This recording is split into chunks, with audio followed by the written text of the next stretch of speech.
Well, again, vaccine talk dominating the political landscape this week. Political consultant Jim Middleton joins me now for more on this. The surest sign that it's not going well, Jim, is the states are saying, hey, there's a problem, it's the federal government's fault, and the federal's doing vice versa. No one really wants to take credit or even responsibility seemingly right now.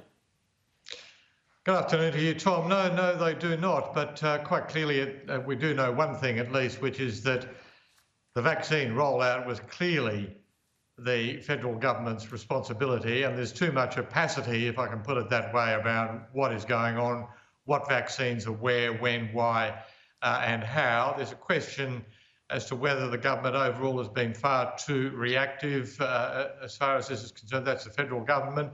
Whether they should have been more active in establishing the foundations for the rollout back in the middle of last year, whether they should have done more to acquire vaccines, knowing that vaccine nationalism was going to be a factor, that the countries that produce most of the vaccines were going to prioritise their own communities, which is a perfectly natural thing to do. There's also this question about just how much vaccine is available and whether it's been properly tested, something like 2.5 million AstraZeneca doses apparently with CSL, but unable to be released because the company itself has not done the final tests that are involved. There's the whole question of the way in which it has been done, whether it was right to use GP clinics and also pharmacists as the foundation for the vaccine rollout. As we now know, the pharmacists say they won't be ready by May,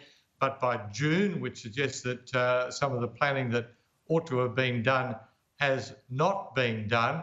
Also, the supply chain questions are quite intriguing too. I do know that one of my local GP clinics that was due to or has been engaged in the vaccine rollout were telling me that in the 1B category, that is people over 70 and those with immune system problems, they had 2,000 people on their books in that category and were only been getting 150 doses per week.